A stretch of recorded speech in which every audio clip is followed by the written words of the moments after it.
다들 묵도하심으로 주일 예배를 드리겠습니다. 묵도하시겠습니다.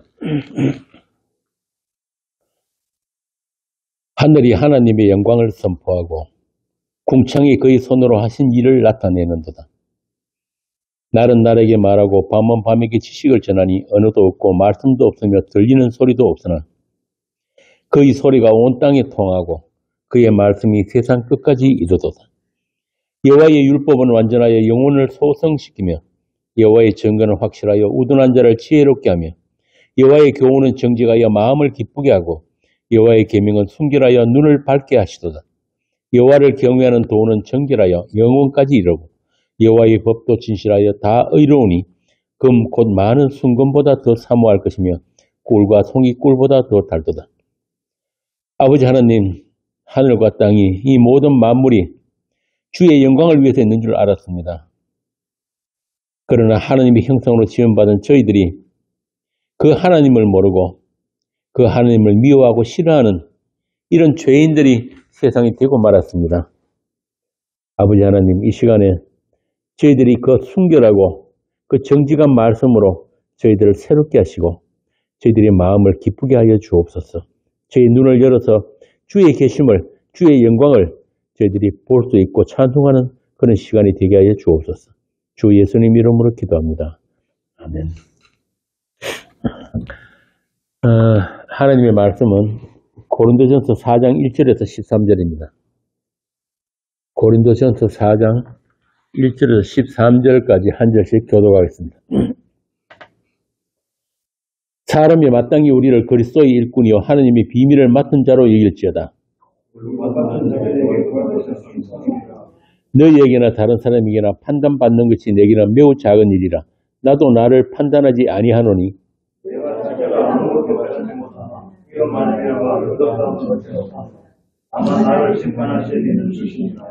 그러므로 때가 이르기 전 곧 주께서 오시기까지 아무것도 판단하지 말라. 그가 어둠에 감추인 것들을 드러내고 마음의 뜻을 나타내시리니 그때에 각 사람에게 하나님으로부터 칭찬이 있으리라.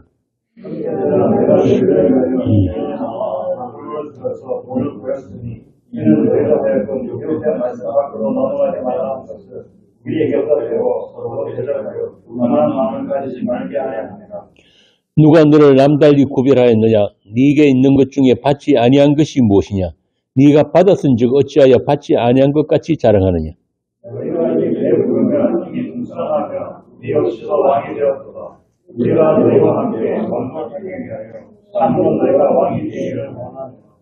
내가 생각하건대 하나님이 사도인 우리를 죽이기로 작정된 자같이 끄트머리에 두셨으며 우리는 세계 곧 천사와 사람에게 구경거리가 되었노라.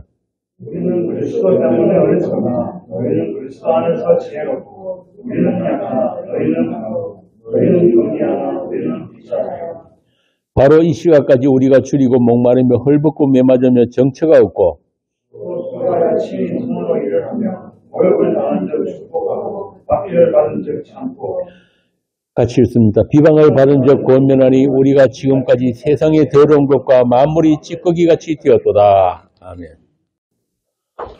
오늘 본문을 읽으시면서 어떤 생각이 드십니까? 세상은 말이에요. 세상은 신들의 놀이터예요. 선악과 따먹은 신들의 놀이터. 그리고 신들의 전쟁터입니다. 흔히 그렇게 이야기했죠. 남자들은 문 밖에만 나서면 정글이다. 전쟁터다. 그래서 인류 역사에 보면은 한 번도 전쟁이 없었던 적이 없습니다. 지금도 전쟁하고 있죠. 중동에도 전쟁하고 있고 유럽에도 전쟁하고 있단 말이에요. 이렇게 하나님처럼이라는 탐심으로 선악과를 따먹은 인간은 자기 주체성, 그 주체성의 확장, 그리고 자아실현을 위해서 평생을 생존에 허비하면서 살아갑니다. 다 그렇게 자기 생존에 몰두하다 보니까 서로 충돌할 수밖에 없는 거예요. 그래서 자기도 자신을 몰라요. 왜 꼭 내가 살아야 하는지 모르고 산단 말이에요. 무조건 살아야 돼. 그런 인간들이 모여가지고 사회를 이루고 국가를 세우면서 살아가는 세상입니다. 마치 자신들이 세상의 주인인 양 살아가죠. 만물이 영장으로 인간. 그런데 그 인간도 혼자서는 살 수가 없으니까 무리를 지어서 공동체를 이루어서 그렇게 살고 있습니다. 그걸 가지고 사회적 동물이라고 합니다. 인간에 대한 정의는 참 많습니다. 아리스토텔레스가 그랬죠. 정치적인 동물이다. 인간은 호모 루덴스, 놀이하는 인간, 사고하는 인간. 데카르트가 그랬잖아요. 나는 사고한다, 고르나는 존재한다. 요즘은 호모 쿠피엔스까지 나왔어요. 이게 뭔지 아세요? 요리하는 인간. 이 모든 것들이 인간을 세상 만물과 차별화하기 위해 가지고 인간의 머리에서 나온 것들이에요. 우리 인간은 만물의 영장이니까. 그러니까 이 모든 세상 만물이 인간을 위해 있다고 착각하는 거예요. 맞습니까? 정말 그런 거예요? 이런 인간에 의한 인간에 대한 정의가 과연 옳은 것인가? 자기 밖에서, 내 밖에서 나를 볼 수 없는 그런 인간들이 스스로 내린 인간에 대한 정의, 그 정의가 우리 인간을 지으신 하나님이 보시는 그 인간과 어떻게 다른 것인지 적어도 예수 믿는 우리 신자들은 그걸 볼 수 있어야 되는 거예요. 하나님이 우리 인간을 보시는 시각과 우리가 우리 인간을 판단하는 것. 자, 그러면은 하나님이 보시는 인간은 어떤 인간인가? 진규 씨, 하나님이 보시는 인간은 어떤 인간이에요? 하나님은 하나님이 형상이신 예수만 사람으로 보시는. 그래서 이 땅을 다녀가신 그 예수님을 인자라고 하잖아요, 성경이. 이 말은 그분만 사람이라는 뜻이에요.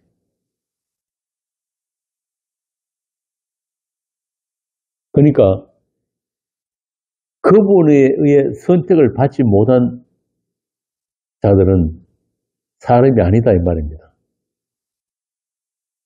그분과 같지 않으면 사람이 아니에요. 세상 사람들이 들으면 상당히 기분 나쁜 이야기겠지만 이게 사실이란 말이죠. 그렇게 성경이 말하는 인간은, 성경이 말하는 사람은 그 주님과의 관계에서만 존재할 수 있는 인간이에요. 그래서 사도 바울이 서신서에서 자주 쓰는 말이 있죠. 뭡니까? 엔 크리스토스, 그리스도 안. 그 그리스도 안에서만 하나님이 자기 형상으로 창조하신 아담이 존재하는 거예요. 처음부터 하나님은 그 아담을 겨냥해서 지으셨단 말이에요. 그러니까 단순히 에덴에서 흙으로 지으신 그 아담은 그 아담으로 완성된 것이 아니란 말이에요. 그 아담은 반드시 생명나무이신 예수 그리스도께로 가서 완성되는 아담입니다. 그래서 아담이란 그 이름 자체도 그 안에 모든 내용들이 들어있어요. 뭐냐? 죽은 흙에 하나님이 피가 부어져서 완성되는 아담. 그게 그 이름이에요. 그 담자가 피거든요, 피. 로마서 5장 14절에 보면은 아담은 오실자의 표상이라고 하잖아요. 오실자의 모형이다, 표상이다. 이게 그런 뜻이에요. 그러니까 하나님이 지으신 인간은 반드시 하나님이 주로 정하신 그 한 분과의 관계에서만 존재가 가능하다. 그래서 오늘 본문에 보면은 하나님의 비밀을 맡은 자, 그리고 충성된 자, 또 판단 이런 단어들이 쭉 나오죠. 여기서 나오는 충성,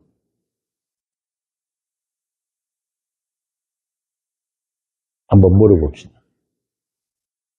하나님이 충성된 종이 누구예요? 육재 씨는 어제 서울 갔다 왔으니까. 하나님이 충성된 종으로 여기시는 분은 딱 한 분 있어요. 예수 그리스도란 말이에요. 하나님이 충성된 종이신 예수 그리스도의 섬김을 받고 그분의 선택을 받은 자들을 그의 신부된 교회라고 합니다. 그들에게만 허락된 비밀이에요. 그리고 그들에게 요구하는 충성이란 말입니다. 그리고 그들만 모든 사람이 입을 막고 하느님의 저주 아래 있게 한 율법이 무엇을 가리키고 있는지를 알 수가 있는 거예요.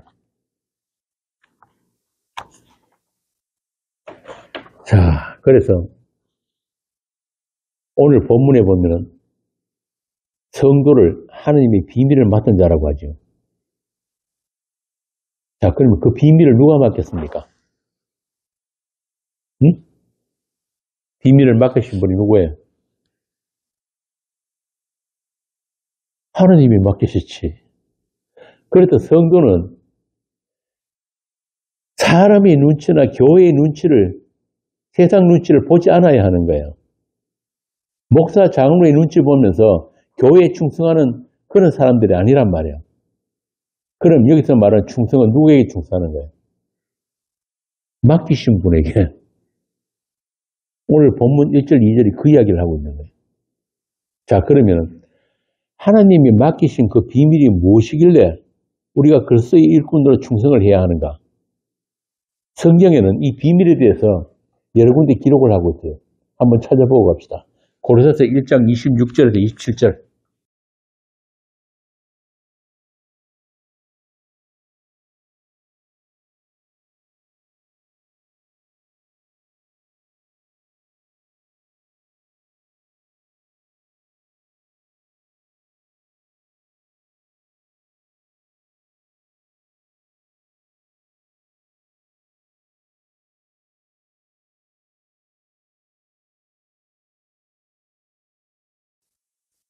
고린도서 4장 3절. 3절에서 4절. 또한 우리를 위하여 기도하되 하나님이 전도할 문을 우리에게 열어주사 그리스도의 비밀을 말하게 하시기를 구하라. 내가 이 일 때문에 매임을 당하였노라. 그리하면 내가 마땅히 할 말로서 이 비밀을 나타냅니다. 에베소서 3장 6절. 이는 이방인들이 복음으로 말미암아 그리스도 예수 안에서 함께 상속자가 되고 함께 지체가 되고 함께 약속에 참여하는 자가 됩니다. 이 말씀들이 전부 누구를 가리키는 거예요? 예수 그리스도, 그리고 새 언약의 열매인 우리 교회, 바로 여러분들을 가리키는 말이란 말이에요. 그러니까 여기서 말하는 비밀은 하느님 자신이 비밀이고 또 그분 안에 있는 교회, 여러분이 바로 비밀이에요. 잘 동의를 안 하는 표정인데 그렇게 여러분은 세상에 감추인 비밀한 존재들로서 거룩한 물이에요. 성도란 게 그런 뜻이란 말입니다. 이 세상에 거룩이 있습니까? 없잖아요. 이 세상 자체가 아담으로 말미암았던 온 세상이 죄로 오염되어 있는 세상인데, 그래서 하나님이 이 세상을 하나님이 심판 아래 가뒀다 그런단 말이에요. 그런데 어떻게 거룩한 물이 성도가 생겨난 거예요? 그냥 우리가 쉽게 성도 이야기하니까 뭐 그런 게 있겠다 싶은데 그거 아니란 말입니다.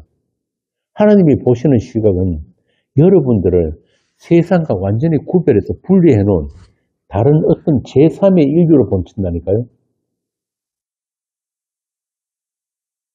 불의하고 죄로 오염된 그런 세상 속에서 거룩한 무리가 있다니까요. 그 거룩한 무리가 어떻게 생겨났는지 한번 보자 말입니다. 그래서 여러분들이 비밀이란 말이에요. 비밀.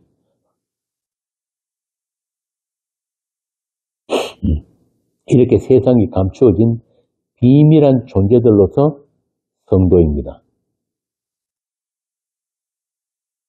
그 이유는 여러분들이 세상 다른 사람들보다 더 깨끗하고 더 똑똑하고 잘나서 그렇게 비밀이 아니에요. 여러분 안에 누가 계신 거예요? 그리스도가 계시기 때문에 그렇단 말입니다. 그리스도의 약속이 복음이 여러분 인생에 작동하고 있기 때문에 여러분들은 비밀한 자들이에요. 거룩한 무리란 말이에요. 그래서 여러분들은 세상과 소통이 안 돼야 돼요. 그리고 세상이 여러분들을 외면하고 미워하는 게 정상인 거예요. 저 인간은 우리 과가 아니네? 이런 거란 말입니다. 이런 분리를 성경이 거룩이라고 하는 거예요. 우리에게 거룩이 무엇인가를 가르치기 위해서 그런 분리와 충돌이 우리들의 일생에 계속 일어나고 있는 거예요. 아까도 말씀드렸지만 우리 자신이 남들보다도 더 깨끗하고 더 착해가지고 더 똑똑해가지고 성도가 된 것이 아니고 우리 안에 하나님의 비밀이 있기 때문에 세상으로부터 부득불 불려져 나온 거예요. 에클레시아라는 단어 자체가 그거라 그랬잖아요. 세상으로부터 무엇으로부터 불려져 나온 자들. 그게 교회거든요. 그래서 그 비밀은 우리의 자격이나 노력과 상관없이 하나님이 선택으로만 주어지는 비밀이기 때문에 그 비밀이 우리 행위에 의해 가지고 변질된다거나 혹은 중도에 취소되는 일은 없습니다. 오늘 본문 말씀대로 비밀을 맡은 자에게 반드시 충성이 나오도록 역사하는 비밀이다 이 말입니다. 그러니 이런 본문을 가지고 교회에서 어떨 때 많이 써먹습니까? 여러분들 다 해보셨을 때니까. 교회에서 헌신 예배할 때 이거 많이 쓰죠. 충성된 종, 그리스도의 일꾼. 그렇게 교인들 열심을 부추기는데 이용을 하지만 이 본문의 뜻은 전혀 그런 거 아니란 말입니다. 한번 생각해 보세요. 사람에게서 나오는 열심이나 헌신, 충성 그런 것들은 비밀한 게 아니잖아요. 마음만 먹으면 할 수 있단 말입니다. 그죠? 근데 참 웃기는 거는 교회에서 뭘 겁니까? 그렇게 시간 내서 열심 부리고 할 그런 여건 안 되면은 대신 뭘로 때우라 그럽니까? 돈으로 때우라 그러죠. 그러나 본문에서 말하는 충성은 그런 거 아니에요. 하나님이 비밀을 맡은 자에게서만 나올 수 있는 충성입니다. 자, 그럼 비밀을 맡은 자에게 구하는 충성은 무엇인가? 결론부터 말씀드리면 충성이란 좌나 우로 치우치지 않고 복음의 진리 위에 똑바로 서 있는 상태를 충성이라고 하는 거예요. 그러니까 우리 목숨을 바쳐서라도 그 순수하고 정직한 복음의 진리를 지키는 것. 이게 성도의 충성이에요. 다른 열심은 안 부려도 됩니다. 중요한 것은 나 자신부터 그 순전하고 순결한 정직한 그 그리스도의 말씀으로 그 복음으로 채워져 가는 것. 이게 하나님이 요구하시는 충성이란 말입니다. 그러니까 사람 눈치 보지 않고 세상의 위협에도 타협하거나 양보하지 않고 오직 그 은혜의 복음만 고집하는 것.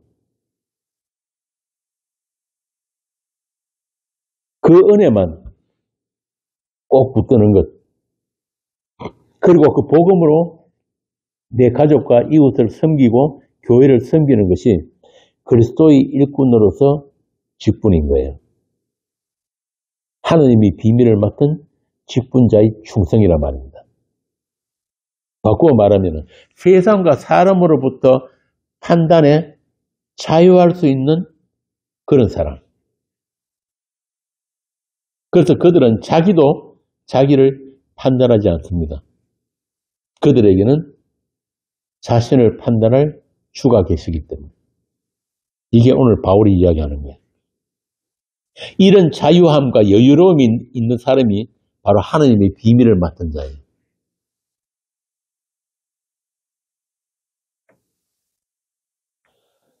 대부분 사람들이 그런 이야기를 합니다. 복음을 듣고 나면은 내가 이래도 되는 거야? 주일 성수도 안 해도 되는 거야? 11조 안 해도 되는 거야? 그동안 다니던 새벽기도 안 나가도 되는 거야?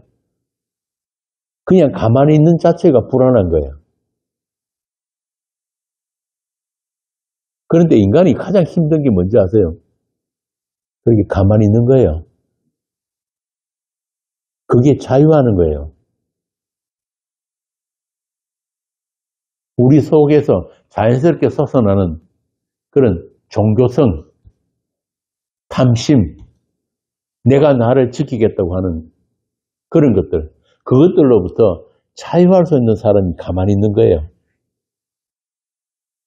내가 좀 이따 설명을 해드리겠지만 왜 그렇게 가만히 있는 게 복인가? 요한계시록에 보면은 우리에게 죽도록 충성하라는 그런 말씀이 있어요. 이 말씀이 그런 뜻이에요. 뭐냐 하면 너희들은 이미 니들 목숨보다도 더 중요한 것을 알고 있으니까 니들에게 맡기신 그 비밀이 곧 생명이기 때문에 그 비밀을 증거하는 일에 너희들의 일생이 사용되어질 것이다. 그러니까 우리 인생의 목적이 뭐예요? 하나님이 우리에게 맡겨놓으신, 우리 안에 담아놓으신 그 비밀이 무엇인지를 제대로 알고 가면 되는 거예요. 그 비밀을 즐거워하고 기뻐하고 세상 무엇보다도 더 귀하게 여기는 그런 사람으로 만들어져 가면 된단 말입니다. 그러니까 저기 아프리카나 중동 이런 데 가가지고 뭐 목숨 바쳐서 순교하고 그런 게 아니란 말이에요. 성도는 앞에 말씀드린 대로 그 복음의 진리 위에 똑바로 세워지고 또 그리스도의 말씀으로 채워져가는 그 모든 과정 자체가 순교예요. 순교. 그게 한번 생각해 보세요. 거지 나사로가 부잣집 문 앞에서 밥 얻어먹으면서 한 게 뭐 있습니까? 성경 공부했습니까? 전도했어요? 교회 개척했습니까? 그냥 개가 와서 핥아도 내버려 둘 만큼 자기 몸 하나 간수하기도 어려웠단 말이에요. 그런 나사로가 어떻게 아브라함의 품에 안겼다고 합니까?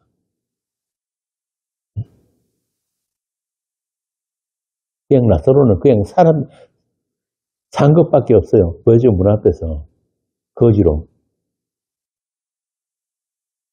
그런데 그 나사로의 삶이, 나사로의 일생이 하나님의 은혜로 사는 자가 어떤 자인지를 보여주는 역할을 하고 간 거예요. 그래서 나사로라는 이름 자체도 하나님이 도우신다 이런 뜻이에요.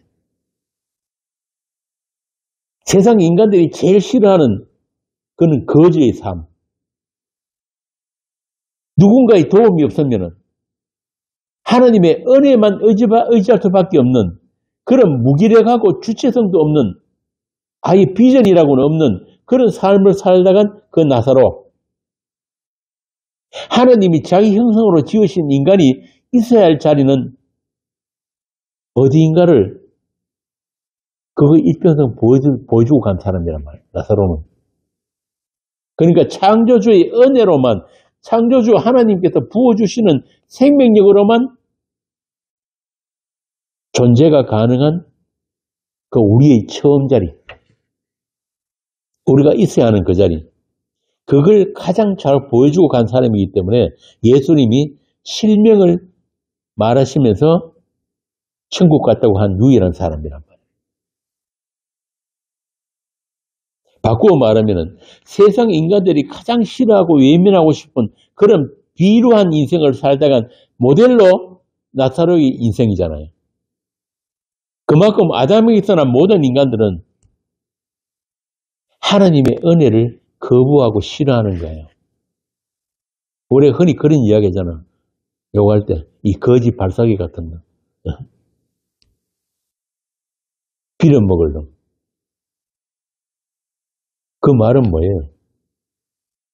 지가 스스로 지 인생의 주인이 돼가지고 열심히 노력하고 자기 가능성 개발해가지고 그렇게 자기 인생의 주인으로 살지 못하는 자를 욕하는 거잖아요. 그런데 그거 아니란 말입니다.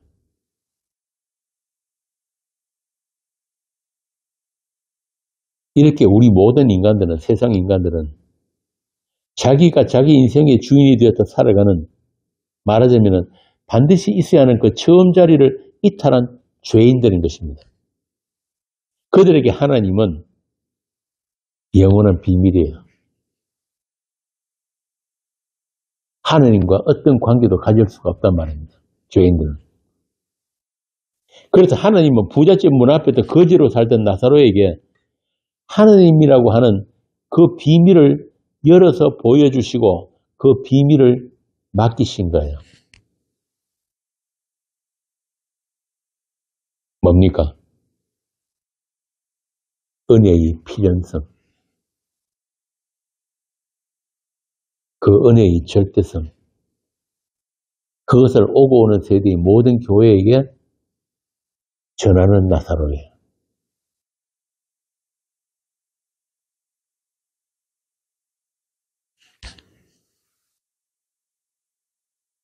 이렇게 하나님의 비밀을 맡은 자의 충성은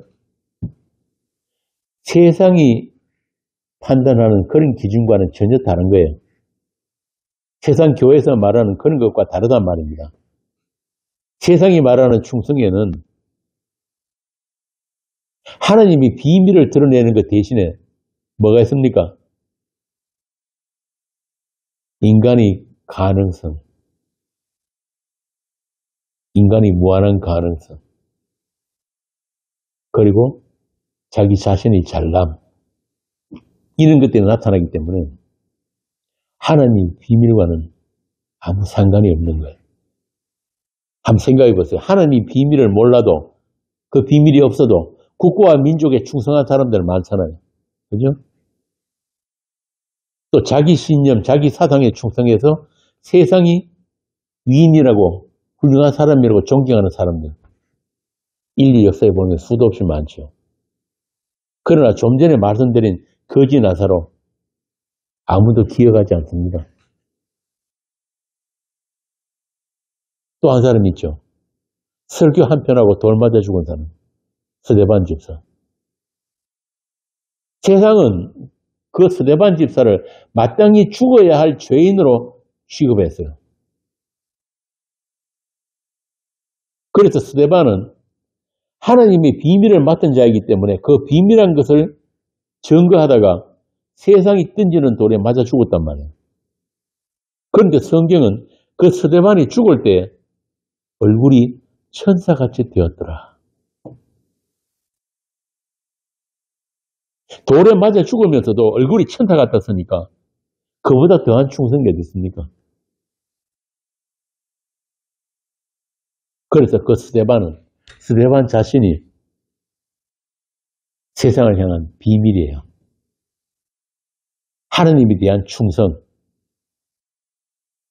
그러면 그런 충성이 어떻게 가능했습니까?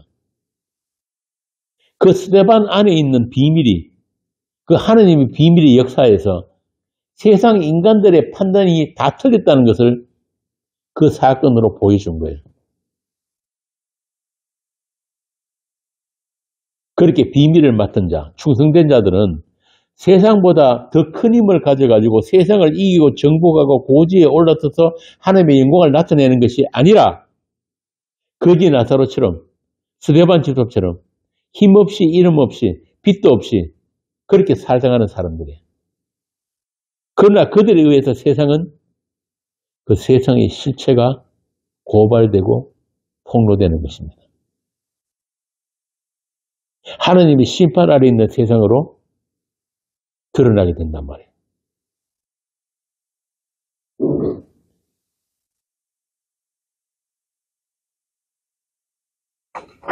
그것이 하나님의 비밀을 맡은 자들이 세상을 살당하는 능력이에요.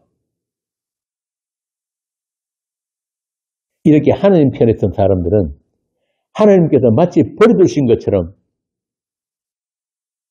세상에게 외면당하고 쓰레기 취급을 당하면서 폐잔병처럼 미말에 끌려가게 된다고 사도는 지금 증언을 하고 있는 거예요.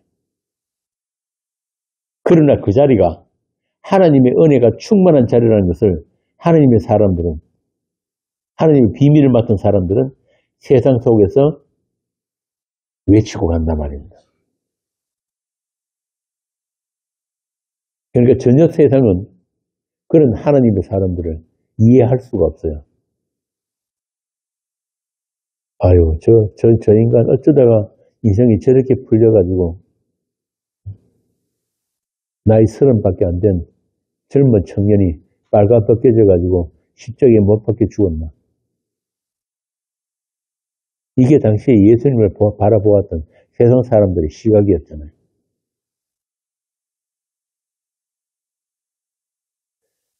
그러나 하나님의 약속이 있는 사람, 하나님의 비밀을 맡은 자들은 세상 속에서 그 약속을, 비밀을, 그 하나님의 하나님 되심을 드러내는 삶을 살다가 갈 수밖에 없는 것입니다. 자신이 그런 삶을 살기 싫어도 살 수밖에 없도록 그들을 위해 하나님께서 이 세상을 지으셨단 말이에요. 그리고 환경, 사람들을 그들 앞에 배치해 두시고 또 말씀의 사건들이 그들의 인생에 작동하는 거예요. 그래서 그들에게는 동일한 고백이 나오게 됩니다. Why me? Why me, my Lord? 왜 전데요?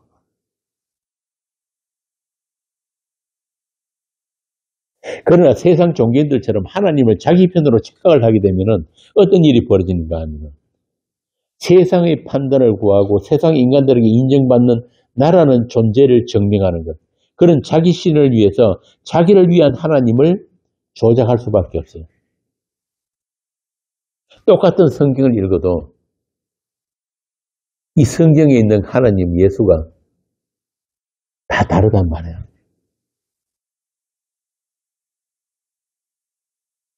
전부 다 각자가 다 나를 위한 하나님을 섬기고 있기 때문에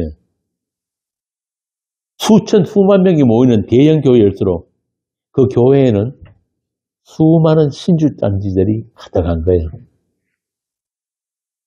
각자가 믿는 예수가 다 틀리기 때문에. 그래서 그들에게는 사람에게 판단받는 일이 결코 작은 일이 아니에요. 사도는 지금 사람에게 판단받는 게 내게는 아주 작은 일을 하는데 그렇지 않단 말이에요. 서로 자기가 섬기는 하나님이 더 크고 더 능력 있는 하나님이어야 되기 때문에.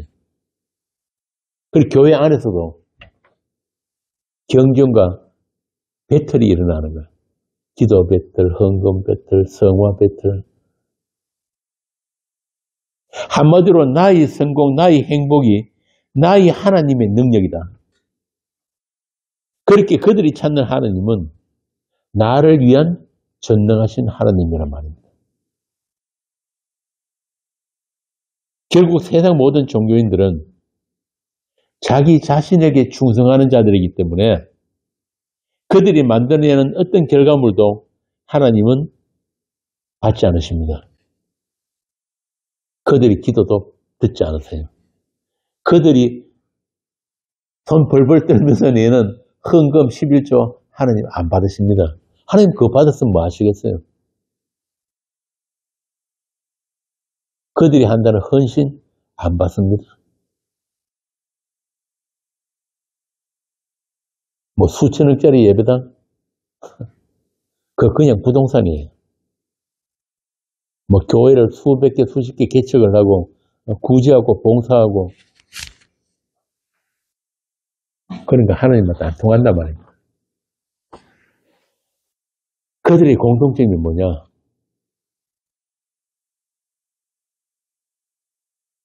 하나님의 비밀에 대해서 차단된 거예요.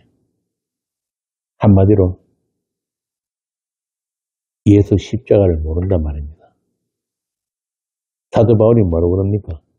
나는 그리스도 예수와 그의 못 박히신 십자가 위에는 알지 않기로 했다는데 그거 빼고 다 알아요.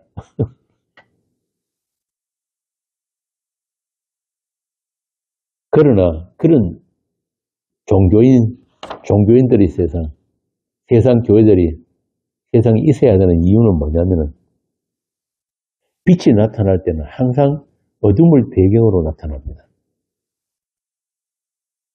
그리고 주님이 등장하실 때는 악의 세력들을 동반해서 자신을 드러내시는 거예요. 하나님의 자기 사람들이 수준에 맞춰가지고 자기를 계시한다 이 말입니다.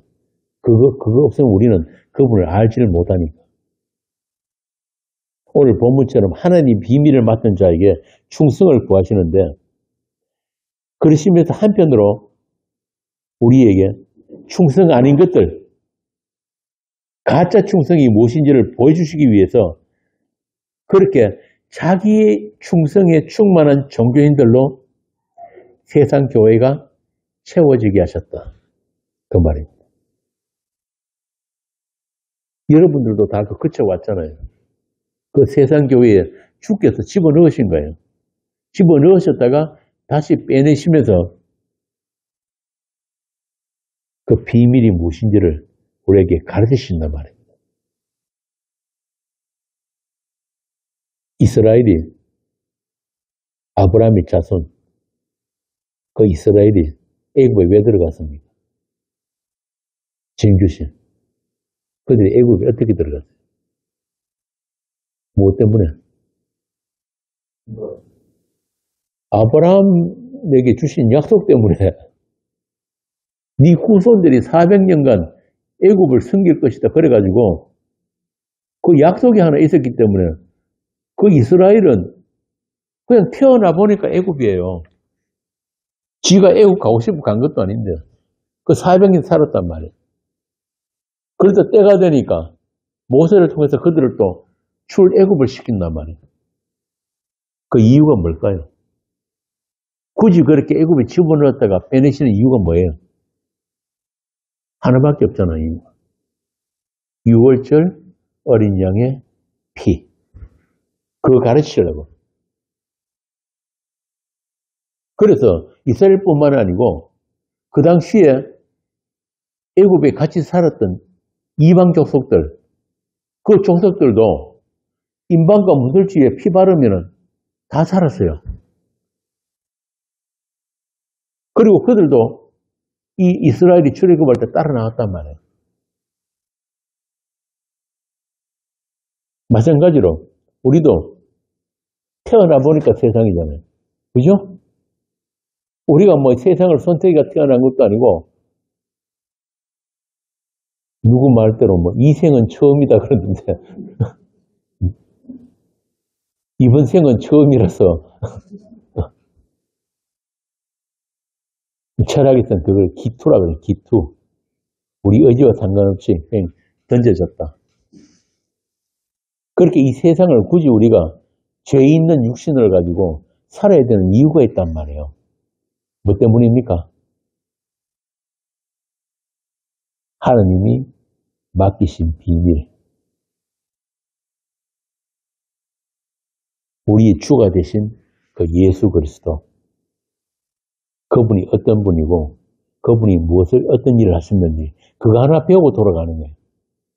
그게 충성이에요.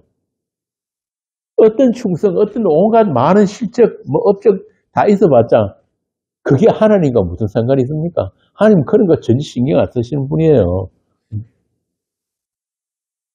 어제도 말씀드렸지만 하나님의 일은 하나님이 하세요. 시작도 하나님이 시작하셨고 그 마지막 완성도 하나님이 하신단 말입니다.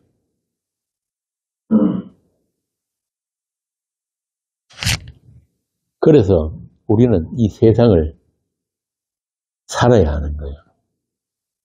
너무나 짧은 이 찰나 같은 인생 속에서 하나님의 그 전능하심으로 우리 안에 그 하나님을 담으신 거예요. 그게 우리에게 맡기신 비밀입니다. 아까 제가 처음에 그랬죠. 그 비밀은 뭐라고요?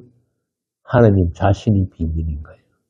그리고 하나님이 하신 그 모든 일들. 그래서 그 비밀이 맡겨진 우리 자신도 세상에 대해서 비밀이란 말입니다. 예전에 그런 사람이 있었죠. 나는 사람에게 충성하지 않습니다. 기억나세요? 옛날에 청문회 때 나가지고 그 사람 지금 대통령 되어 있습니다. 막 사람들이 공격하니까 나는 사람에게 충성한 사람 아닙니다. 윤석열 씨. 자기가 몸담고 있는 그런 조직에 충성을 해야 되지 사람 눈치 보거나 자기 출세를 위해서 사람에게 줄 서지 않는다 이런 뜻이에요. 그런데 이걸 좀 더 확장하자면은 그 당시에 그 사람 검사였거든요. 나는 검사로서 국가와 민족에 충성한다는 그런 뜻인데 결국 그 국가와 민족에는 뭐예요? 내가 확장된 거잖아요. 그죠? 내가 확장된 거. 결국 그 사람도 누구에게 충성한 거예요? 자기에게 충성한 거예요. 자기를 지으신 분이 누군지를 모르니까 자기를 필요한 분이 누구인지를 모르면 어느 인간도 자기에게 충성할 수밖에 없단 말입니다. 그분이 맡기신 비밀이 없으면 모든 인간은 자기에게 충성하다가 그 자기로 인해서 영원한 심판에 들어가게 됩니다. 이렇게 주가 되신 분과 관계를 가지지 못하면 어떤 인간도 자기 자존심에 충성할 수밖에 없다. 그러나 하느님의 사람은 하느님의 비밀을 맡은 자는 사람이 아닌 하느님 앞에서 사는 사람이에요.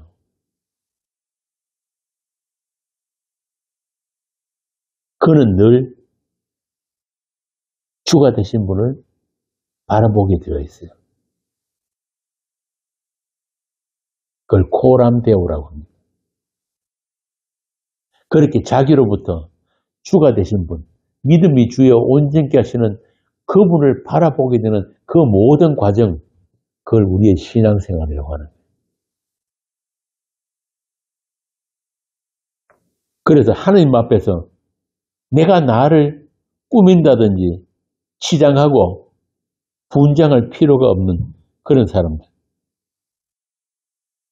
그러나 세상 사람들은 전부 다 사람들 앞에서 살잖아요. 사람들 앞에서 자기를 꾸미고 치장하고 그렇게 살아간단 말이에요. 교회를 갈 때도 오늘 뭘 입고 가지?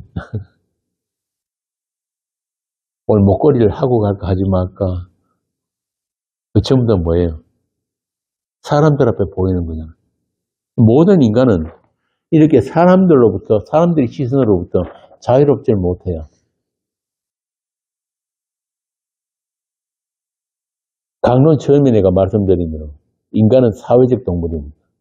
이왕이면 사람들에게 인정받고 사랑받고 싶은 거예요. 그런데 하나님의 사람들은 그런 자기 치장, 자기 위장이 하나님의 손에 의해서 다 벗겨지는 인생을 살게 되는 거예요. 그렇게 하나님의 손길을 받다 보면은 뭐가 보여집니까? 나의 벌거벗음과 또 내가 해입은 그 무화과 치마. 그게 보여지는 사람들이 성도예요.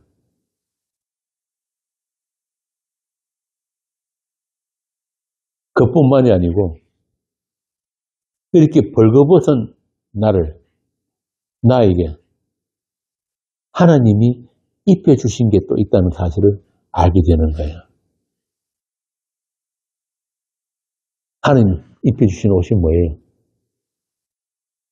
가르디아서 3장 27절. 오직 그리스도와 합하기 위하여 세례를 받은 자는 그리스도로 옷 입었느니라. 그리스도로 옷 입음. 그러니까 에덴에서 아담이 선악과를 따먹고 그 전까지는 자신이 벌거벗음을 몰랐던 거예요. 근데 선악과를 딱 먹고 나니까 뭐가 보였다고요? 자신의 벌거벗음이 보인 거예요. 그래서 스스로 무화과 나무 잎으로 치마를 해 입잖아요. 그것도 참 재밌는 게 온 전신을 가리는 게 아니고 하체만 딱 가리는 거예요. 자신의 생식기. 의미심장하죠. 그래서 그 아담에게 하나님이 뭘 입혀주셨어요? 가죽옷. 죄 없는 짐승을 잡아서 그것을 그 가죽을 벗겨서 입혀주신 것. 요게 성경에 처음 등장하는 복음이에요. 이게 그 복음이란 말이에요. 이게 전부 다 나중에 우리 성도들에게 주께서 입혀주시는 그리스도로 옷 입히시는 그것을 미리 앞당겨 모형한 거란 말입니다. 그래서 지금도 지구에는 80억 인구가 있다고 그러는데 그 수많은 사람들은 날마다 자기 자신을 위장하면서 살아가요. 날마다 가면을 바꾸어 쓰고 날마다 다른 옷을 갈아입으면서 산단 말이에요. 그렇게 살아가면서 자기 자신이 벌거벗은 자라는 것을 모르고 살아가는 거예요. 성도들만 알아요. 그래서 아까 말씀드린 대로 거지 나사로 같은 사람 아무것도 한 것 없지만 하나님께 내놓을 것 아무것도 없지만 그냥 값없이 입혀주신 그 은혜라는 옷, 피로 빤 그 옷, 그 그리스도로 옷 입고 거지로 살아간 그 거지 나사로, 그게 우리 성도가 있어야 할 자리인 것입니다.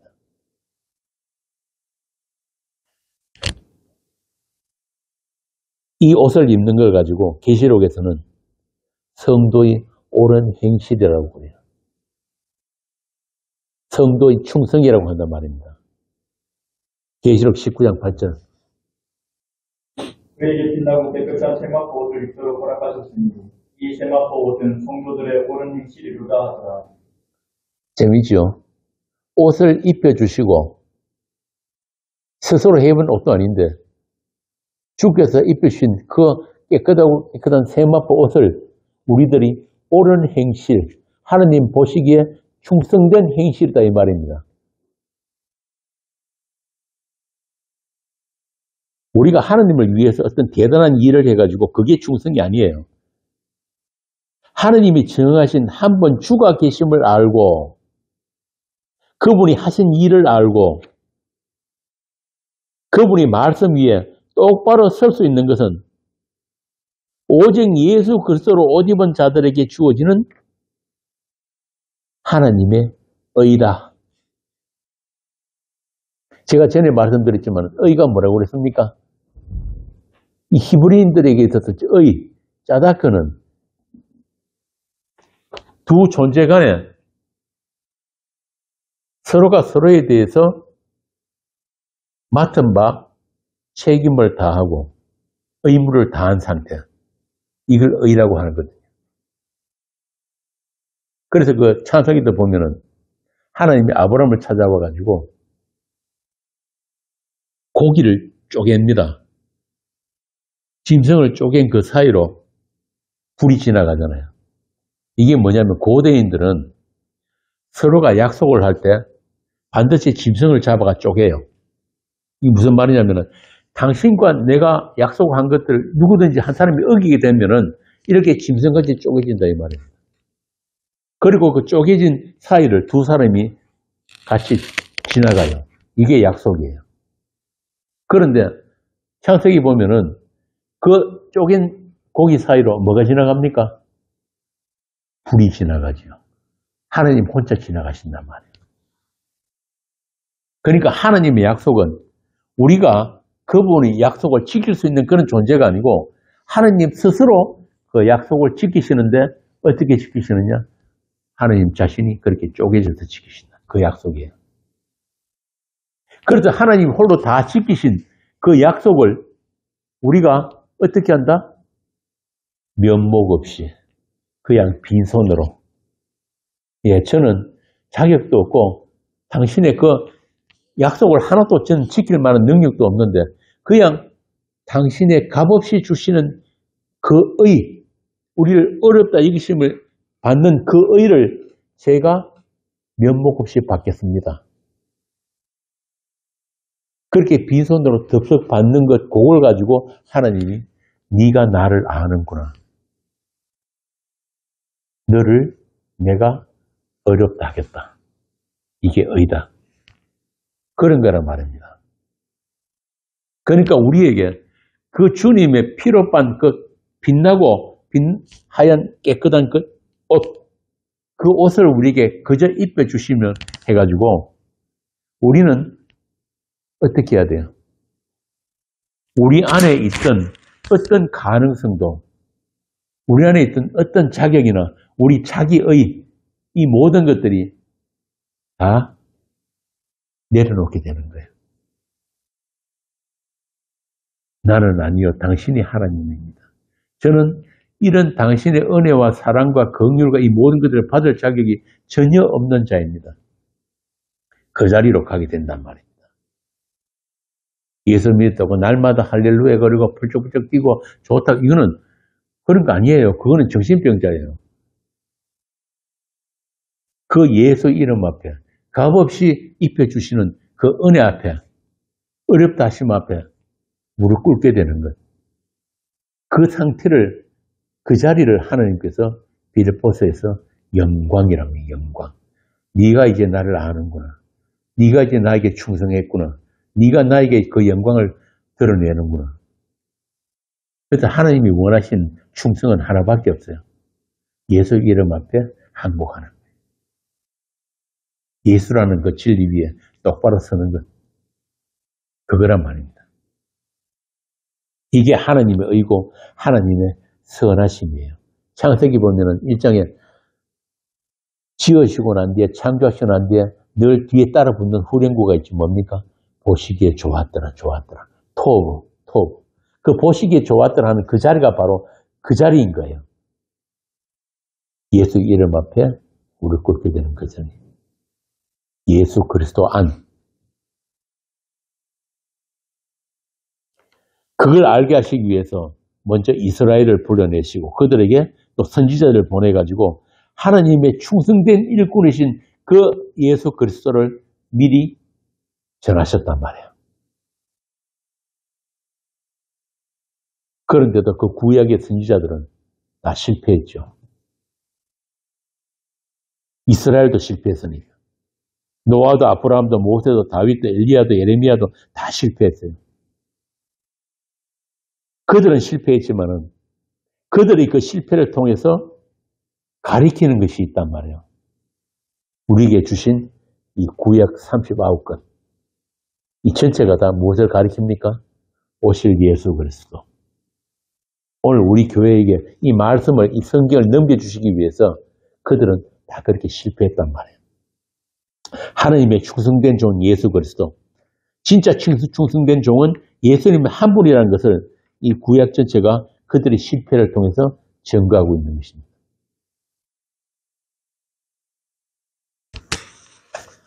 오늘 본문에서 사도 바울이 증거하는 것도 같은 말이에요. 그 충성된 종을 우리에게 가르치시기 위해서 먼저 있어야 했던 것이 온 세상을 하나님의 저주, 율법의 저주 아래 가두는 일이었다. 가르디아서 한번 봅시다. 가르디아서 3장 22절. 그러나 성경이 모든 것을 제 안에 가두었으니 이는 예수 그리스도를 믿음으로 말미암는 약속을 믿는 자들에게 주려 하라.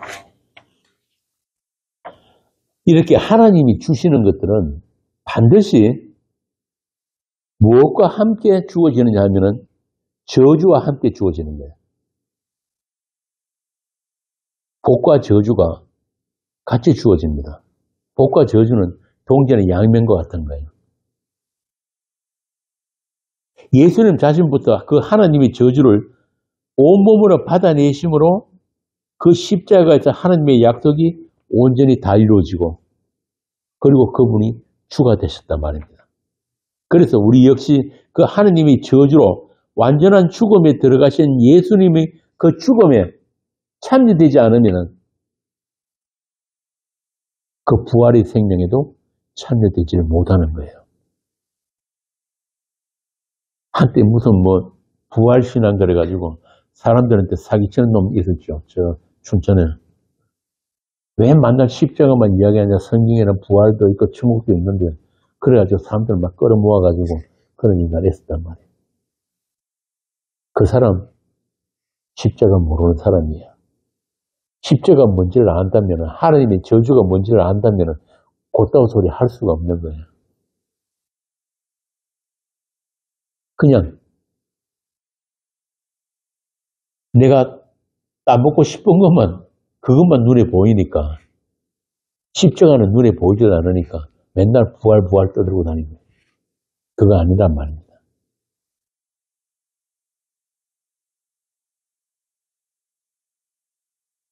그렇게 예수님이 죽음에 참여되지 않으면 바울이 갈라디아서 2장에서 이야기한 것이 내가 그리스도와 함께 십자가에 못 박힌 그 현실 이미 창세전에 뿌려진 어린 양의 그 피 그거 외에는 다른 거 돌아볼 그런 여유가 없어요. 바울이 나는 예수 그리스도와 그의 부활 외에는 알지 않기로 했다고 했습니까? 아니잖아요. 그 십자가 안에 다 있는 거예요. 부활도 있고. 그런데 앞에 그거는 빼버리고 부활만 챙기겠다는 그건 뭐예요? 탐심이지, 탐심. 그런 거 아니란 말입니다. 그렇게 하나님에게 충성하신 유일한 한 분, 예수 그리스도, 그분으로 옷 입혀가지고 우리를 하나님께서 아들로 삼아주신 거예요. 그러나 그 충성의 내용을 우리가 체감하고 체휼하기까지 하나님의 비밀을 맡은 자들을 통해서 그 복과 저주를 함께 우리에게 전하게 하신 거예요. 그 이스라엘 역사를 통해서 또 사도들을 통해서 그것이 바로 우리 교회를 위한 그들의 섬김이었고 충성이었단 말입니다. 사도 바울의 말이에요. 나의 자녀들아 너희 속에 그리스도의 형성을 이루기까지 다시 너희를 위하여 해선하는 수고를 하노니 내가 이제로도 너희와 함께해서 내 언성을 높이라 하면 너희에 대하여 의욕이 있습니다. 바울이 그렇게 십자가를 전했는데도 불구하고 고린도 교인들이 다시 어떻게 됐다고? 그 예수, 그 십자가의 그 예수는 보지 못하고 다시 전부 다 자기 자신에게로 다 돌아와 버립니다. 나 여기 있음. 나 여기 있고 예수 거기 있음.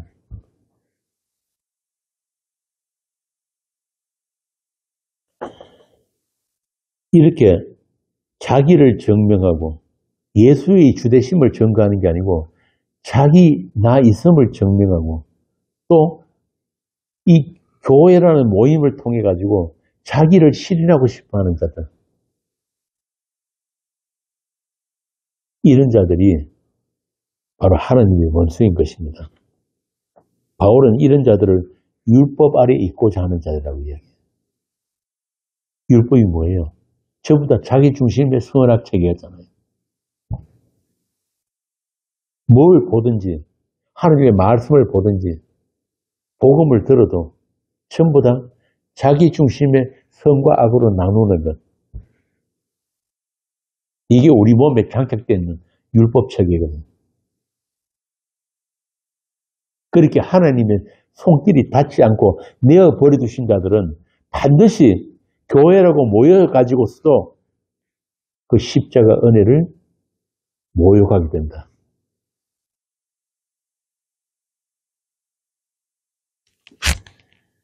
그래서 그런 자들을 향해서 그리스도라는 비밀을 담대하게 증거하는 것.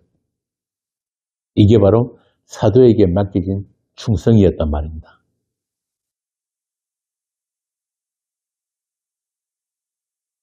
그러나 그런 사도의 충성에도 불구하고 섬김에도 불구하고 대부분의 교회가 바울을 떠났다고 하는 거예요. 말년에 바울이 있었던 그 목회서신을 보면은 그렇게 정말 목숨 걸고 전했던 아시아의 그 많은 교회들이 전부 다 자기를 떠났다고. 결국 바울도 역시 실패하고 말았지만은 그 실패의 역사가 오늘날 우리에게 넘겨진 이 성경이란 말입니다.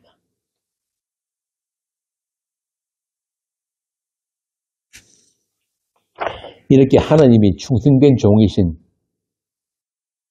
그 예수, 그리고 그 예수 안에서 우리를 섬긴 그 많은 우리들이 믿음의 선배들, 그렇게 복음의 바통을 넘겨받은 모든 성도들,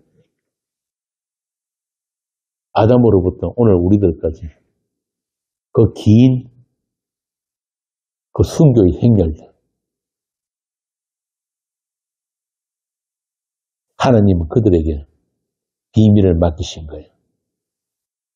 또 그들에게만 요구하시는 충성입니다.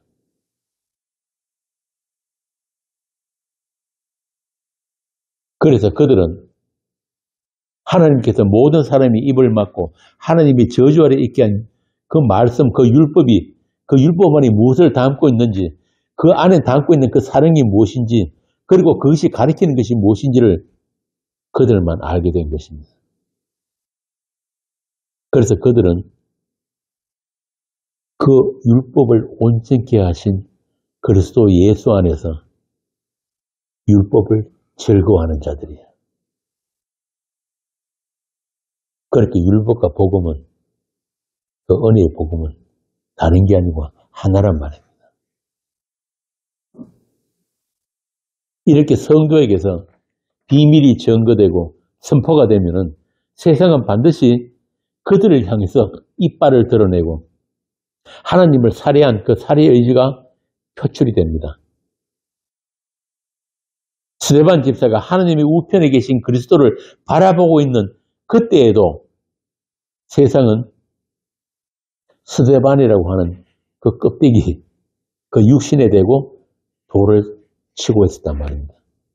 스데반은 이미 그 세상을 떠나 주님과 함께 있는데,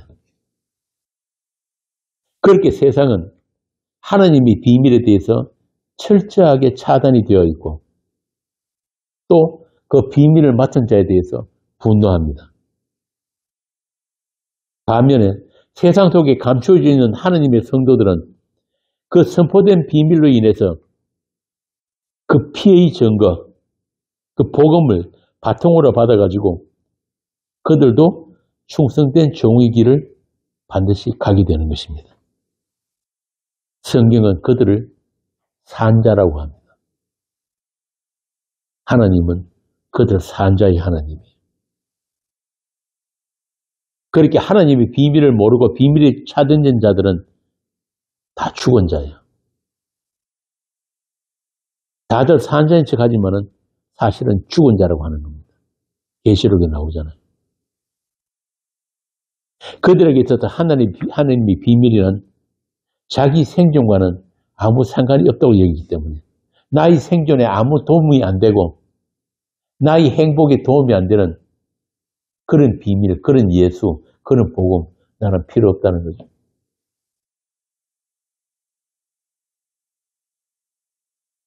그래서 그렇게 주께서 내어버려 주신 상태를 심판이라고 하는 것입니다.